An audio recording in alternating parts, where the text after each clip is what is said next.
Welcome everybody. Welcome to the Village's News. So let's get on with it. 83-year-old villager is fighting to keep a 2-decade-old sidewalk at her home after a neighbor's complaint. The home owned by Mary Conrad at 1218 Palmetto Drive in the village of Silver Lake was the subject of public hearing Wednesday afternoon before the Village Center Community Development District Board. The Village's Center Community Development District Board of Supervisors at Savannah Center. Conrad retired from General Motors and moved more than 20 years ago from Ohio to the Villages. She enjoyed having many happy years in the Villages, tending to her prize-winning landscaping, which has been featured in the Daily Sun. Conrad, who lived in a house for more than 2 decades, said the sidewalk next to her home was in place when she purchased the property. The problem is that the concrete sidewalk was put down without the approval of the Architectural Review Committee. A complaint about the sidewalk was received in December by Community Standards, though the source of the complaint was not revealed by Community Standards or the VCCDD. Contractor and neighbors believe the complaint was lodged by a relatively new neighbor who only spends about 5 months a year in Florida's friendliest hometown. Makes no difference. I don't care if they buy a home and never come down here. If they're a homeowner and a resident, they've got the same rights as me or you or anybody else has about making a complaint about any violation in your district rules. And one of them is you need to get a hold of Architectural Review Committee whenever you're doing any kind of remodeling or upgrades to your home. Now, not everything needs approval. I had a couple of things that I asked about approval, and they simply sent me an email saying what I wanted to do was not required to get ARC's approval. I could do that without that approval. I kept a copy of those emails just in case, but it's best just to check. It's just to check and make sure you're okay. Now, they make exceptions once in a while to certain things, and this may be one of them. We'll see. Glenn Thomas, who lives in Rainbow Boulevard in the village of Silver Lake, said the real estate representative should be required to inform a purchaser of any violation to keep these things from happening. However, VCCDD attorney Kevin Stone said that responsibility falls on the person buying the home. It is incumbent on the person making the purchase to make that determination. That's why I've always said in the past, and I've said this 100 times, the Villages is not for everybody. If you're not willing to come down and follow the rules, follow the deed restrictions, then this probably isn't the place for you, because they do have legal processes in place for all of us to access, and this is one of them. A villager with a nearly empty bottle of wine in her vehicle was arrested after crashing into the sign at the entrance of the village of Linden. Diane Walsh Powell, 70, of the village of Monarch Grove, had been driving a blue Nissan Rogue at about 8 p.m. Monday when the vehicle was found on Reagan Road near the intersection of Corbin Trail. According to an arrest report from the Wildwood Police Department, the vehicle had been driven on 2 flat tires, had a smashed headlight, and other damage. Powell said she was heading home after shopping at Publix at Magnolia Plaza. She was exhibiting slow movements and lethargic speech, leading an officer to believe that Powell had been drinking. A check revealed Powell's license had been suspended on March 22nd. She denied any knowledge that her license had been suspended. EMS were summoned to evaluate Powell, and at about the same time, Community Watch arrived on the scene and reported damage to the rock wall and lighting at the entrance of the village of Linden. Damage was estimated at $1,500. The framework was put into place Wednesday for the Southern Oaks Bridge over the Florida Turnpike. When it eventually opens, the Southern Oaks Bridge will accommodate vehicular traffic along with golf carts. The bridge will connect the Sawgrass Grove area with future growth of the villages south of the turnpike. Completion of the bridge is expected sometime in 2023. Well, Mr. McGinty got an acquittal in his court case.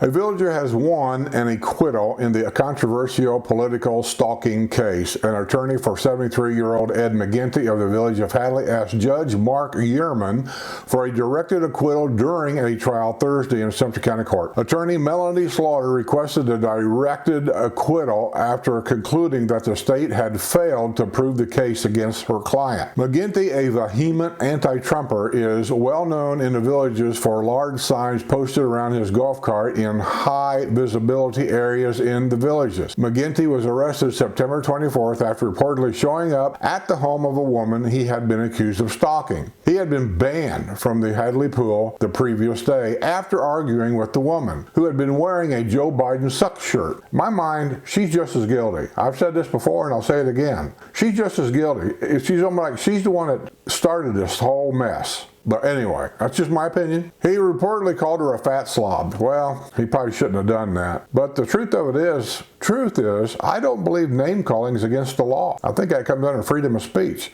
Should he have done it? No. During the one-day trial, the prosecution called 7 Sumter County Sheriff deputies to the stand, as well as the alleged victim and her husband. A 16-year resident of the Villages claimed she was afraid when McGinty made comments about the political t-shirt she had been wearing at the pool. The man at the pool called 911, and the woman wearing the political t-shirt stayed in the water until deputies arrived. One of the deputies contacted Community Watch, resulting in McGinty being banned from the pool. The next day, McGinty arrived in front of the woman's house. According to the deputies, he was driving a golf cart covered with political signs. The woman's husband called 911 and complained that McGinty was in front of their house. It came out in court that the woman was not home when her husband placed the call to law enforcement. After the trial ended, McGinty expressed relief that the long saga has ended. No protests anymore, McGinty promised. A man staying with family in the village of Finney was arrested after his golf cart went off course on a busy roadway in Wildwood. The golf cart was spotted shortly before 8 p.m. Wednesday heading northbound on US 301 near its intersection with County Road 462, according to the arrest report. A traffic stop was initiated. The man driving the golf cart initially attempted to give the officer a false name, but was eventually confirmed to be 31-year-old William Jason Melsick. The Indiana native indicated he was staying with family in the Latana Villas in the village of Finney. Melsick was arrested on a charge of giving false information to a law enforcement officer. He was issued a verbal warning for operating a golf cart on a roadway where he was not permitted. He was taken into custody and booked at the Sumter County Detention Center. He was being held without bond as he was wanted on a Marion County warrant. Celebration of Life set Friday evening for radio legend Bob Newton. For those of you that don't know Bob Newton, you're seeing his picture right now. He is the voice of the villages, as they called him. He was one of the, if not the, radio announcer on the radio. Talked about homes for sale, how much were they. He played a lot of 50s music on the radio, and he has passed away. Godspeed, Bob. A convicted sex offender ordered last month out of his father's home in the Villages has checked into a motel in Wildwood. Siegfried Hepp Jr., 60, moved last month into 1214 Maria Court in the village of Delmar, the home of his 84-year-old father. The younger Hepp was convicted in 2000 in Connecticut for sexually assaulting a Boy Scout in the mid-70s. After Hepp's arrival, Lady Lake police officers knocked on the door and notified him he was in violation of an ordinance approved in 2019 by Lady Lake Commission due to the home's proximity to the Rio Grande family pool. I don't know what Sumter County's law actually is. I haven't checked on it, haven't called up there to find out. But when there's a sexual offender moving into the Villages, I have reported on a couple of them that I happen to know where that neighborhood was at. And it seems to me, and I don't know the exact distance in feet or yards, but they were within walking distance of family pools. And I've said pictures of these people should be put in all these family pools, and a note underneath them saying, if you see this person in this pool area, call the police for whatever county you're in. And I'm still a believer in that. After the visit from police, Hepp moved into the Microtel Inn and Suites in Lady Lake. However, Hepp has since updated his registration with the Florida Department of Law Enforcement to indicate he is now staying in room 112 at the Motel 6 on State Road 44 in Wildwood. That's pretty much over there by the interstate. Hepp was convicted of sexually abusing the Boy Scout on 3 separate occasions, according to court documents. The first 2 abuses occurred when Hepp and the boy were at a Boy Scout camp. Hepp invited the boy to go fishing, and when they were alone in the woods, Hepp showed the boy pornography and performed oral sex on him. On the 3rd occasion, Hepp and the boy were at Boy Scout Jamboree. Hepp went into the boy's tent and at the end of the day asked him to take his pants off and perform sex on him. The victim later sued the Boy Scouts of America. During the trial, evidence showed that a worried parent wrote a letter to the Boy Scouts expressing concerns that Hepp was a child molester, and they tried to brush it under the table. The Villages, but these are things that's happening kind of around the Villages, such as they discovered a grow house in Lady Lake growing marijuana. A suspected dealer arrested after a drug overdose death of a 21-year-old Oxford man. Pair arrested with gun and drugs after a canine alert on vehicle at Wawa in Oxford. I've been to Wawa many times. It's just right there. Pretty close. Across the street from the Villages. Oft arrested a Summerfield man charged with DUI and drug possession. A trash-picking Fruitland Park woman jailed on drug charges in Lady Lake. Oh, you old people here ain't got nothing better to do but write the letter to the editor about things that the editor has nothing to do with. Boy, I can hardly believe the responses that were posted regarding using the excessive collected sales tax revenue to pay down Florida's long-term debt. I call them moronic, except that would be an insult to morons. Someone said I may have skipped my meds. Someone referred to Social Security as a welfare program. I take exception to that. I paid into Social Security with a good chunk of my paycheck every week into Social Security for over 50 years before I retired. That ain't no welfare program. I paid into that program, and I deserve to get what I get, and anybody else that paid into that program deserves to get what they got. The ones that don't deserve it are illegals, people that's never worked, people that's never paid into it. That's who don't deserve it. But every other hardworking American paid into it, by God, they got it coming. My guess is both spent their lives with their snout in the public trough. Please, before you send a retort to my post, wake up and smell a coffee. That is sent in by Dick Jones from the village of Pennycamp. Thank you, Dick. Appreciate it. Not just me.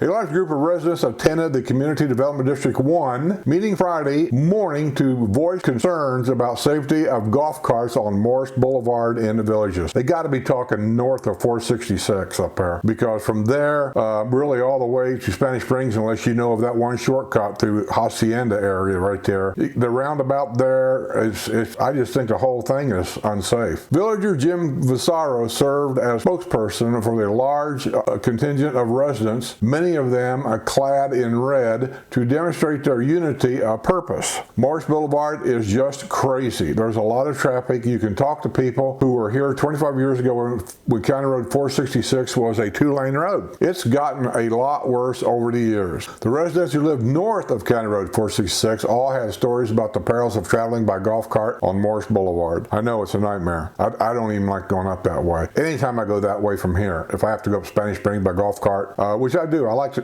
ride the golf cart up there once in a while, except that area right there. I shoot through Hacienda. I can't think of the name of it. There's a Hacienda North, Hacienda East, I think, Hacienda West. One of them neighborhoods. My wife always remembers. But you can shoot through that neighborhood, go clear to the back of it, and there's a small opening in the gates back there. And that'll bring you right into the backside of Spanish Springs, and you can stay out of almost over half of the traveling around that roundabout where golf cart shares the road with cars. I just don't go that way. Last year, a snowbird in a golf cart was killed after he was leaving the postal station and was struck by a two-seater Mercedes. Supervisor Rocky Hyder recently met with County Administrator Bradley Arnold and County Chairman Craig Estep and learned firsthand about the limitations of what the county can do with regard of any possible expansion of Morris Boulevard and its existing golf cart lanes. Hyder spoke with residents about the meeting and encouraging them to keep up their diligence and express their worries directly to the county commissioners. I do believe there is a solution somewhere out there, Hyder said.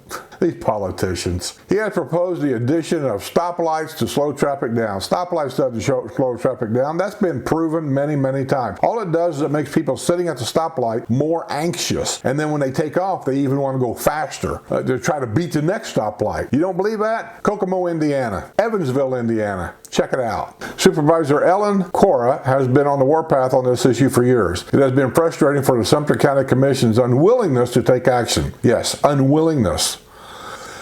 The mayor of Lady Lake is encouraging a big turnout when the Villages unveils its plans for apartments at Spanish Springs Town Square. Mayor Jim Reitz is making the rounds to rally residents unhappy with the Villages' plan to convert second-floor commercial space at the square to apartments. The mayor stopped by Friday morning's Community Development District 1 Board of Supervisors meeting at Savannah Center, encouraging residents to stand up for the future of the Villages' original town square. I made a video, if everybody saw it, where I shot down down the main street. But look at all them second floors on that main street right there, and every one of those could be turned into apartment houses or something, condos. Is that going to happen in Lake Sumter? Could. Is that going to happen in Brownwood? Could. If it happens there, it can happen everywhere. Oh, remember the last news I did about this home? It had $5,200 worth of fines against it because whoever had it wouldn't clean it up, and then they sold the house to a company that went in there and they revitalized it, and I showed a picture of it, and I said, I believe they'll probably forgive those fines because this person, whoever bought it, whatever company bought it to flip it and sell it, they did a great job. It's very clean, very neat, looks very, very nice. Boy, was I wrong. This is kind of surprising to me. The Community Development District 3 Board of Supervisors has refused to forgive a $5,200 fine in a deed compliance case. The CDD3 board on Friday refused to forgive the deed compliance fines that piled up at a home at 1825 Sanibel Court in the village of Bel Air. You tell me, would you forgive the fines after they did all this work? I think I would be tempted to. This home was purchased by Donald Terry Sr. in 2005 for $186,500. In 2013, the property was transferred to Donald Terry Jr. and Roseanne Terry of Deltona. They were the owners at the time of the violations. The home was sold in August 2021 to Perenelli LLC for $215,000. 2 months later, the home was sold to Jeffrey Wyatt for $309,000. These guys are making money flipping the house. All of this money they make, yet we get nothing, said Supervisor Steplen Franklin. Supervisor Gail Lazenby said, I will not vote for this, period. Voting yes on this turns us into a toothless tiger. We can roar all we want, but in the end, we won't do anything, said Lazenby, a resident of the village of Bel Air. Remember that house here a while back that had squatters in it? They were running a garden hose from a house they didn't even own. I think the people died in that house, and these people got in there somehow, and they run a garden hose to their next door neighbors to steal water, and I'm not sure what they did about electricity or anything like that. They finally got them thrown out, but this house is in the news. Overgrown hedges have become a problem at a home in the villages previously occupied by squatters. The home located at 718 Santa Fe Street in the village of Polo Ridge was back before the Community Development District 3 Board of Supervisors on Friday due to a complaint about the overgrown hedges. More than $1,500 had previously piled up on the home. The board agreed to take on the responsibility of trimming the hedges under new powers resulting from a rule change. CDD3 is already paying a contractor to cut the grass at the home. The abandoned house has been a source of strife for neighbors. The owners are dead and the ownership of the property is in limbo. The water and utilities have been shut off. Anissa Ebony Trishta, 34, was arrested at the home last year where she had apparently been squatting. She was released in November from the Sumter County Detention Center after she was sentenced to time served on a theft charge. An intoxicated woman was arrested after her husband sought refuge in a laundry room at their home in the village of Summerhill. Pamela Sue Waymeyer, 56, dialed 911 at about 9:30 p.m. Thursday and reported that her husband had slammed a door in her face, according to the arrest report from the Sumter County Sheriff's Office. When deputies arrived, they found that Weimer, she was clearly intoxicated and stated she had been drinking. She had allegedly struck her husband in the face and he retreated to the laundry room. Weimer tried to gain access to the laundry room. Her knuckles had visible redness and her husband had redness on the left side of his nose and cheek. She was arrested on a charge of battery and booked at the Sumter County Detention Center. Bond was set at $200. Some people just cannot handle their booze. A Sumter County Sheriff's deputy nabbed a man from Mexico operating a vehicle without a driver's license, and he probably didn't have any insurance or anything else. Miguel Angel Marin Lopez, 26, of Webster, was driving a Chevrolet Tahoe with North Carolina license plates, which expired in 2021 and was pulled over on Thursday night on County Road 48, according to the arrest report. During a traffic stop, Lopez handed the deputy a Mexican identification card and admitted he had never had a valid driver's license in Florida or any other state. Lopez was arrested on a charge of driving without a license. He was booked at the Sumter County Detention Center on a $500 bond. He was also issued a written warning for an expired license plate violation.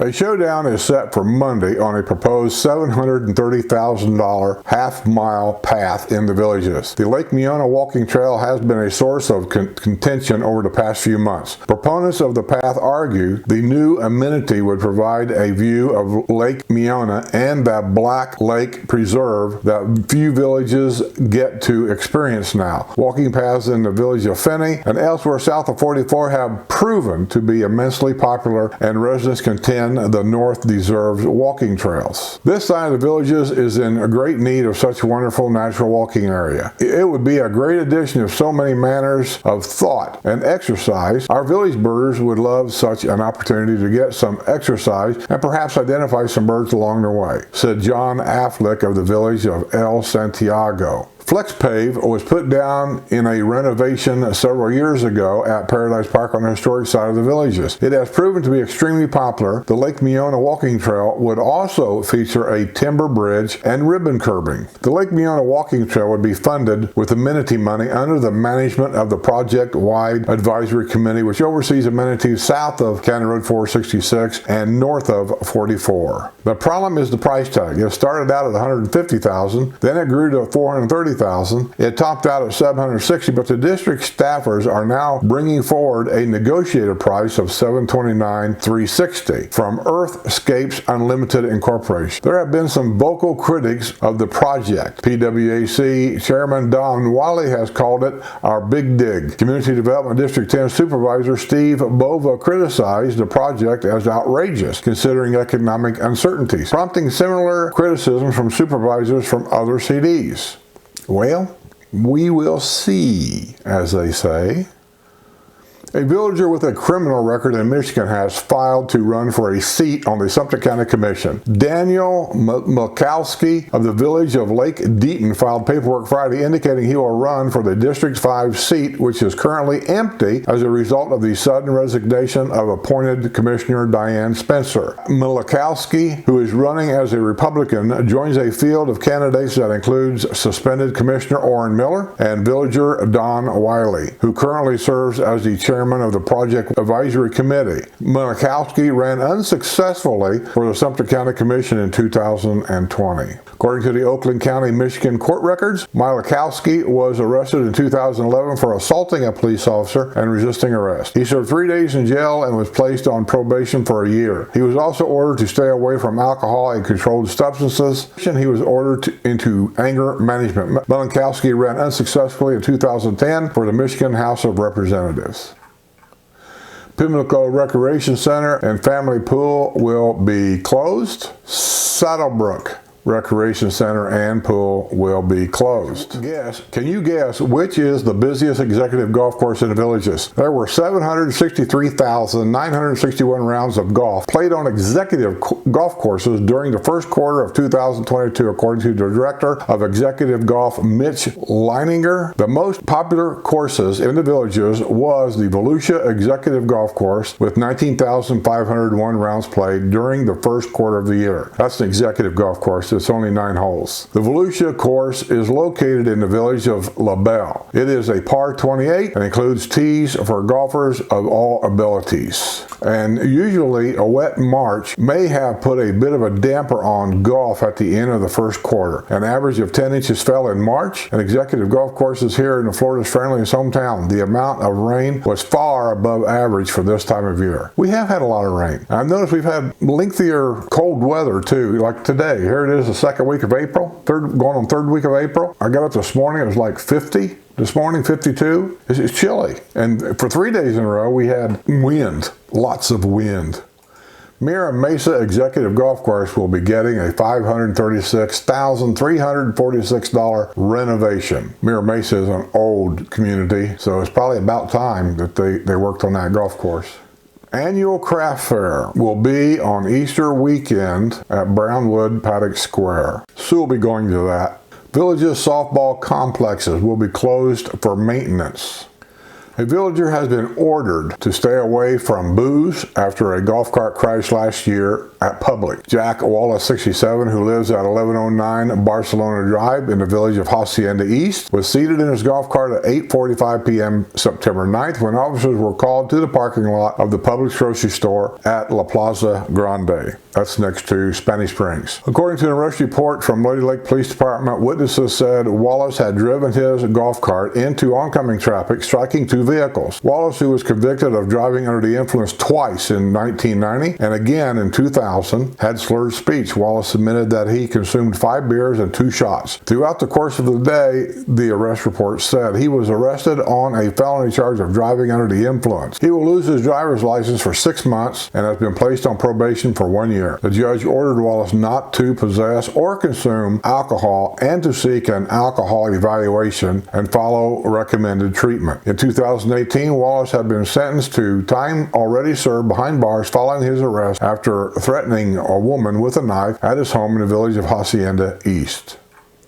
Here's a letter to the editor. I, Robert Donovan, with spouse Beatrice Donovan, have lived in the villages in Bridgeport at Lake Meona Shores for 14 years. We traveled to the Finney area to walk the wonderful trails in that area several times, and we both think that the plan for the Lake Meona walking trails would be a wonderful addition to the amenities and would provide additional joy and benefits to many residents from all over the villages. The villages is an absolutely wonderful place to live, and the residents appreciate and deserve the finest amenities that are provided. We hope you will have a positive outlook and vote to approve this marvelous addition to our community. And that was sent in by Robert Donovan, village of Bridgeport at Meona Shores. Well, thanks, Robert. Hey folks, I'm working late and I just cut the Friday video and I noticed I didn't sign off properly. So I'll do it this way and tag this in. I'll see you, that's why we have the new hat and the new shirt, on the other side.